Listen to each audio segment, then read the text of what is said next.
Dogworks Radio is sponsored by Alaska Dogworks. Check out their website at alaskadogworks.com. Hello and welcome, everybody. This is Robert Forto, and you're listening to the Dog Driver Show, and I am joined by my co-host, Koresh Parto. KP, how's it going? I'm doing excellent today. Today we have the opportunity to talk to one of the best in our sports, in my opinion, a very special lady who's been doing sled dogs since 1979 and among the elite of our sport, and all of that with being in a wheelchair. Yeah, I'm looking forward to that as well. Her name is Taina Teras, and she's calling in from Sweden. Taina, can you introduce yourself and tell us a little bit about who you are and what you're all about, please? I raced in 8 class with both poor breed German short-hair pointers and with mixed breed. And I was in the Swedish national team competing in 8 class. With okay results. So that's about a little bit of my story. Yeah, and I can mention that in was it 96, I had an accident and I got a spinal cord injury and ended up in a wheelchair. And of course, after that, I had to get rid of all of my dogs while I was doing my rehab, but after being depressed for some years, my old musher friend, good musher friend Jan Svensson, he said to me that now you stop feeling so sorry for yourself. Here is a puppy, take care of it. And so that's how I started again with dogs, and started to breeding, I race with 4 dogs in 4-dog class, but my main thing is that I train my dogs to compete in 8-dog class, and I have, because I can't raise my dogs myself in that big with that many dogs. I usually have some guest mushers, and I have had quite good results with a musher called Lars Lind, both the European Championship and World Championship in Canada. So yeah, that's about my story so far. I've seen your dog team, Taina, and as you know, I'm a pretty picky person about sled dogs myself, on lines and bloodlines and style of dogs. I really, really like the dogs that you have and the background behind them. Can you share a little bit the bloodlines that you have in your team and in your kennel? Okay, as I mentioned, I started to mix German short-hair pointers with the Siberian lines that I had way back in the days. How should I tell this?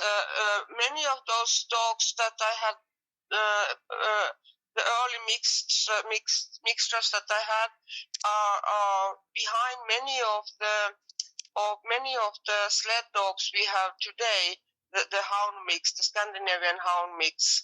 And the dogs that I have today, they are kind of offsprings of those kind of lines. And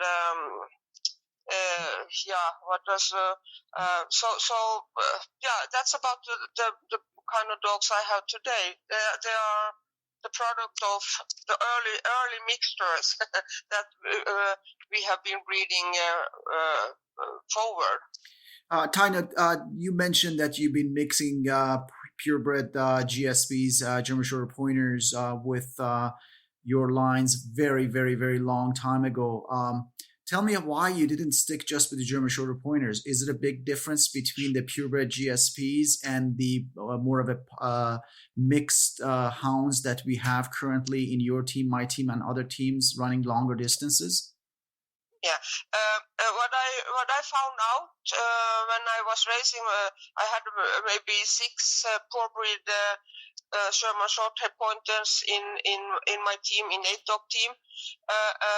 Usually I could lead the first day, and the second and third day the dogs were running too hard. They were so crazy in their head, but they didn't have the body to be able to run in 3 days, 3-day races. So. And even I had quite small German Shorthair pointers if you compare with some other German Shorthair pointers that are very big and large. Mine were quite 23 kilos or something like that. But still, they were so crazy in their mind that they didn't care about their body. I don't know how to explain that. They were just like a jet engine that were started, and then the fuel they were empty. If you understand what I mean. Yes, definitely. Yeah. One of the most impressive things about you is you train your dogs by yourself. And tell me a little bit how you organize this crew of I believe you train 2 8-dog teams for the fall training. Yeah, I learned when I ended up in the wheelchair and I got this puppy from my musher friend, and he quite soon learned to pull my wheelchair and me, and I learned that when the dog was quite early taught to pull.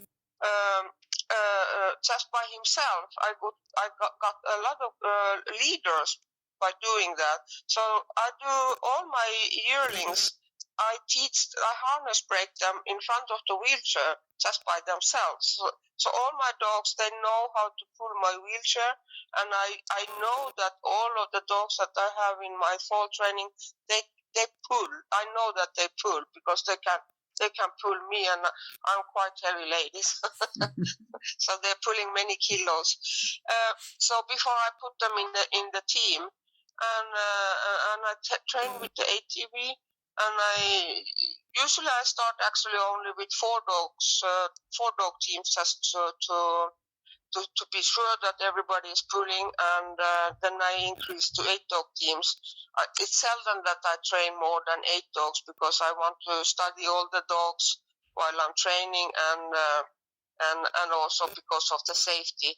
I have a special thing where I can put my wheelchair behind the ATV, and so no, actually it works quite well. But I have very crazy dogs. If you compare with some other muscles, they have dogs that are standing still in the starting line and all that. But I'm sure I have the Scandinavian craziest dogs in the starter. So they are not well behaved. But once I start, they do their job. And you mentioned that you've been racing also in the 4-dog class just yourself. Tell me a little bit about the equipment that you use, how you control the team with your sled that I believe you sit in, and the snow hooks, everything else that you need to have. Yeah. I have been allowed to start in 4-dog class races. I have I got a permit from the federation that I can start with 4-dog class with my 4 dogs, and I have a special sled that is built so I sit in it, and then I have brakes, one on each side, so I can kind of steer brake also around the curves, and also I have a snow hook with me to just in case if something happens. But I trying to train the dogs so well in 4-dog class that they know how to tangle themselves out of the lines if some dog jumps over the line or something. My dogs are very clever to tangle themselves out because it's difficult for me to get out of the sled and to go and to help the dogs if they tangle or anything like that. So, but I have the snow hook and I can anchor the team just in case if something happens, so I can pull myself to the dogs. But nothing has never happened in races or anything like that, so it has gone very well. But as I said,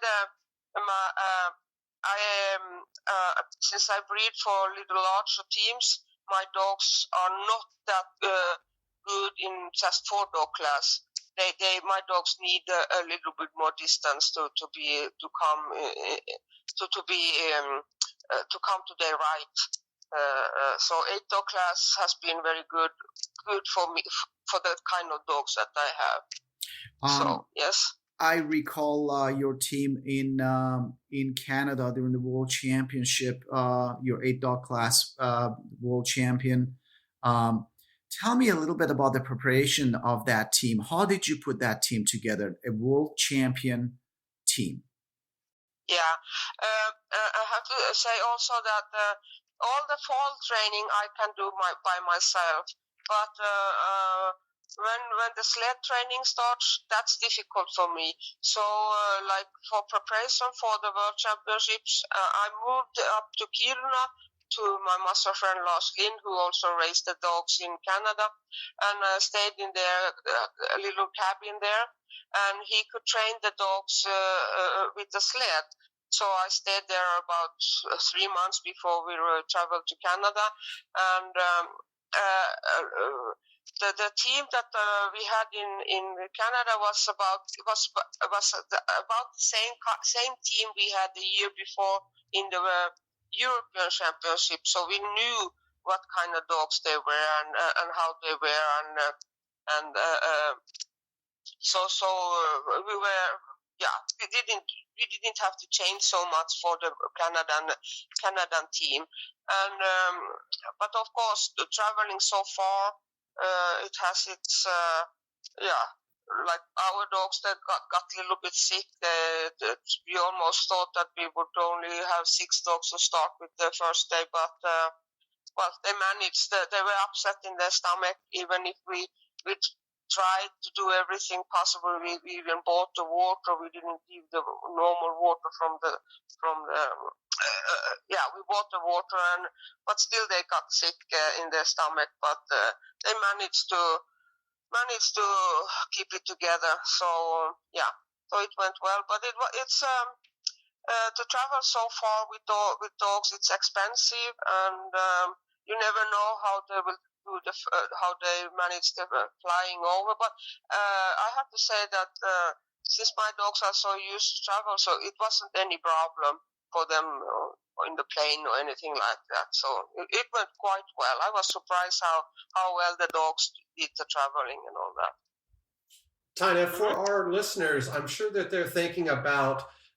They have a picture in their head about somebody that's trying to do dog sports from a wheelchair, and I hope we can give a little bit better perspective for that. If we could back up just a little bit before we jump into the races and talk about how you manage your dog yard, in particular in the winter with snow on the ground and houses and all of that. Can you lay out sort of how you get around and how your yard is set up that is wheelchair accessible, etc.? Yeah. When I moved to this house where I live now, I lived in the city. I moved into the city after my accident because I thought it would be easier for me to get a job and to get around and all that. But I was so miserable living in the city, so I moved to the country, to the house where I live now, and it was all forest. So I have made a dog kennel that is quite flat, and the surface is easy for me to go around with the wheelchair. And the kennels I have have wooden floors, so it's easy for me to keep it clean. But all my dogs live inside with me. I have in the evening I take them inside, and they have their special places where they sleep. Each dog have their own place where they sleep. And I do this because when the winter comes, it will be difficult for me to go and shuffle the snow from each kennel. But when I have the dogs inside, it's easier for me I feed them inside, and I just let them out from the door, and then they can run in the big kennel loose, and they have they can go in which dog house they want, and they manage that quite well themselves. And I have my dogs are very easy. There's seldom any fighting. I think maybe once a year, some of my males can fight a little bit when the females are in heat, but they are very easygoing dogs. And so in the winter, of course, I have to do some snow shoveling, but since they live inside, I don't have to do that every day and worry that the dogs don't get into the houses because there's so much snow or something like that. So I have it. I have it quite easy to take care of the dogs. Taina, Robert said we're going to be talking about racing also. I know that you've been focusing in Norway Trail, a private race, mid-distance race, stage race, and tell me a little bit about the preparation for that race and how grueling and how hard it is going stage to stage, some stages at night, if I'm not mistaken, and how you organize around this particular race. Yeah. After Canada, I kind of felt that it was nice to see that my dogs were world champions and all that, but still I kind of missed that part that I couldn't see my dogs myself racing. So I felt that I was missing something. So then I decided that I want to try to get start to get to race my dogs myself. And there is this private race called Norway Trail. It's a stage race. It's 6 different stages from 30 kilometers to 55 kilometers. And I wrote to them and asked if it would be possible for me to start. And of course, they were kind of wondering a little bit how that would go. And I said that, okay, I have a skier that is connected to my sled. So just in case if something happens, so the skier can help the dogs or me so as a safety. And the organizers, the people who were organizing this race, some of them, they knew who I was. So they said, okay, we know that you're a tough lady, so it's okay that you start. And so I started in that race with the skier. And of course, it's not so easy to ski after 8 dogs, so I needed to have a very good skier. And I was lucky to find Jonas Dawnmead, who was with me the first year. And well, of course, and it takes more of me. I need to train the dogs more since the distances are longer. So I did. I trained my dogs myself more, but I had always somebody who was connected to me with the sled. So we were kind of a double sled, but it was a great experience to see my dogs in a team and racing. Of course, we didn't win or anything like that, but just as the feeling to race my dogs myself. And it was kind of like now I finally was in the after my accident. I kind of felt that okay, now I'm back. Even if I had been training and competing, my dogs have been competing sometime before that, but I kind of felt that, okay, now I'm back. Yeah. For sure. Was some of the stages at night? Yeah, there is one night stage that you have to race with the headlamp. There's first a day at daytime. There's one stage, and then there is at nighttime there is a shorter stage. So it's 2 stages in one day, and then after that there is a resting day, and then we travel to a different location, and then it's 2 more stages, and also a mass start. Last day is a mass start, and that's quite impressive, I think. I can only imagine. Taina, you are a world champion. You are a European champion. You are a Norway trail finisher. What is your next goal? Okay. Of course, I will try to start in Norway Trail this year also. But also the European Championship will go in Sweden this year.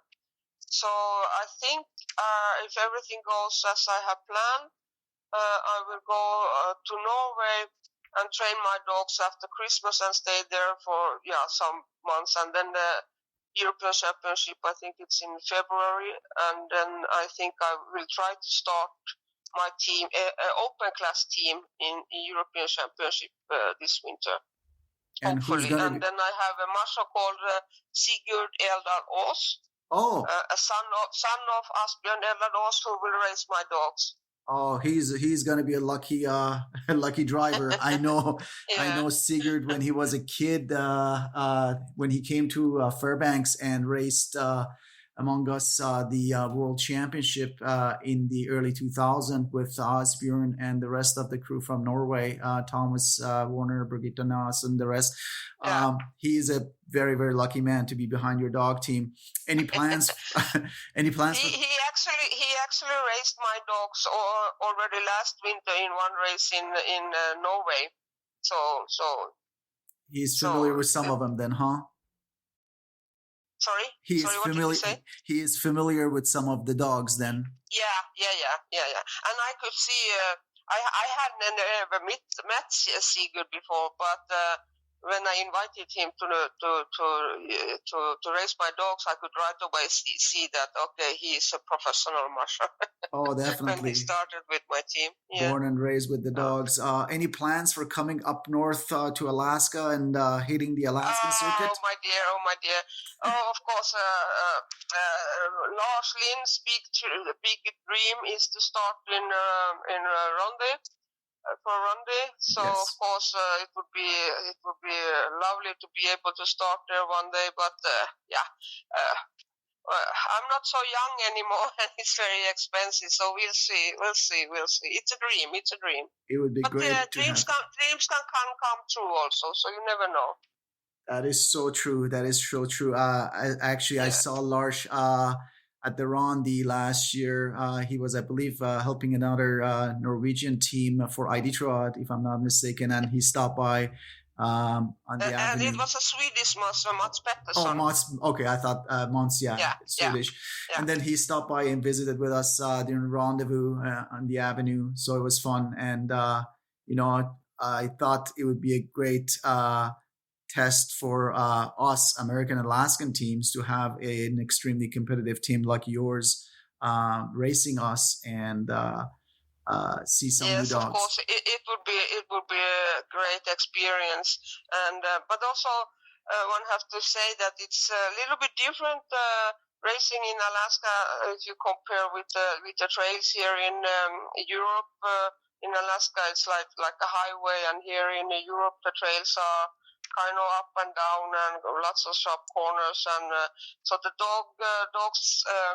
I feel at least that the dogs are a little bit different. The dogs need to be a little bit different racing in Alaska than racing here in Scandinavia. At least these little longer distances. So, but that's just my feeling. I don't know. I never have been in Alaska racing dogs, but that's my feeling at least. Definitely. Taina, this is a great opportunity to, if you have any sponsors or anyone that you want to thank or plug, let us know. Our listeners, they are always interested in knowing who are supporting our athletes in our community.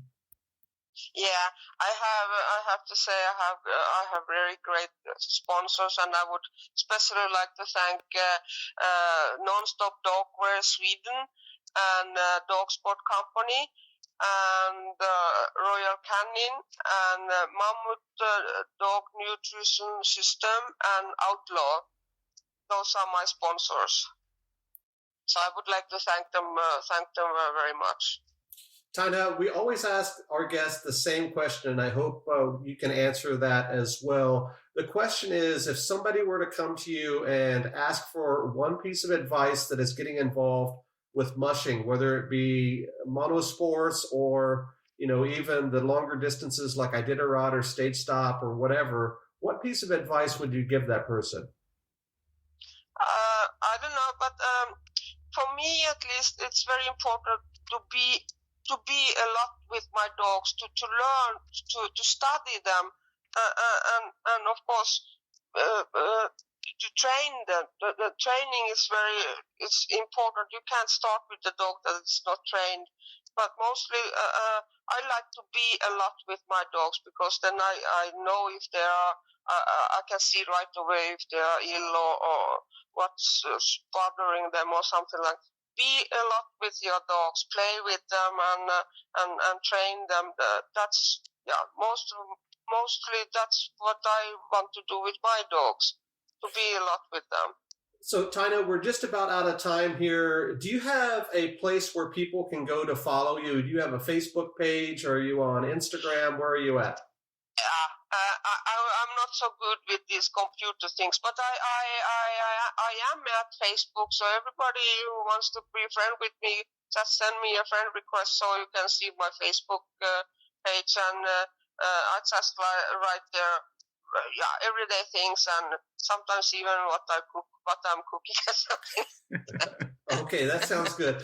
KP, anything in closing? No, I just wanted to thank you, Taina, to spend the last 30 minutes with us, and looking forward to see you one day in Alaska, and good luck with your season and the World and the European Championship in Sweden. Yeah, thank you so much, guys, and I want to say everybody who's listening, have a great season this year, winter, and hope to see you all someday. Excellent. Taina Teras calling in from Sweden today. This is Robert Forto on behalf of my co-host, KP. This is the Dog Driver Show. We will talk to you guys next time. Goodbye.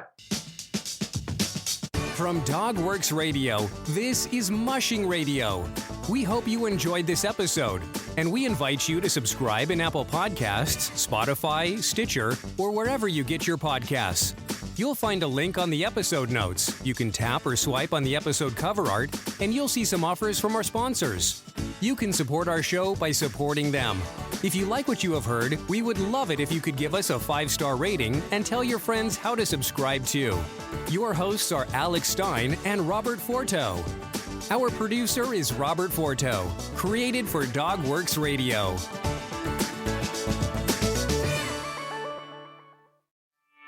Did you know that Alaska Dogworks trains service dogs for those in need throughout North America? Each and every service dog that is trained through the Lead Dog Service Dog Program and Michelle Forto and her team has an individual training plan. We train for autistic, mobility, psychiatric, and PTSD for our soldiers for service work. If you know of someone that may need a service dog, please take a moment and check out Alaska Dogworks on social media and at alaskadogworks.com.